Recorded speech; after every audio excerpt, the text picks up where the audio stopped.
നമസ്കാരം. യുഎയിലെ വിവിധ പ്രദേശങ്ങളിൽ ഞായറാഴ്ച രാവിലെ മുതൽ മഴ തുടരുകയാണ്.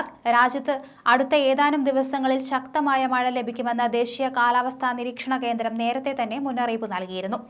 രാജ്യത്തെ എല്ലായിടങ്ങളിലും യെല്ലോ അലർട്ടും കനത്ത മഴ ലഭിക്കാൻ സാധ്യതയുള്ള പ്രദേശങ്ങളിൽ ഓറഞ്ച് അലർട്ടുമാണ്. റാസൽ ഖൈമയിൽ താഴ്വരയിൽ മഴവെള്ളം ഒഴുകുന്നതിന്റെ വീഡിയോ ദൃശ്യങ്ങൾ ദേശീയ കാലാവസ്ഥാ നിരീക്ഷണ കേന്ദ്രം ട്വീറ്റ് ചെയ്തു. ദുബായിൽ എക്സ്പോ വേദിയിലും അൽ മക്തൂം വിമാനത്താവള പരിസരത്തും മഴ ലഭിച്ചു. അലൈൻ, അൽ ദഹ്റ, അബുദാബിയിൽ അൽ മുഷ്രിഫ്, ഫുജൈറ അന്താരാഷ്ട്ര വിമാനത്താവളത്തിന്റെ പരിസര പ്രദേശങ്ങൾ എന്നിവിടങ്ങളിൽ ശക്തമായ മഴയാണ്. രാജ്യത്ത് അസ്ഥിരമായ കാലാവസ്ഥ തുടരുമെന്ന് ആഭ്യന്തര മന്ത്രാലയം വ്യക്തമാക്കി.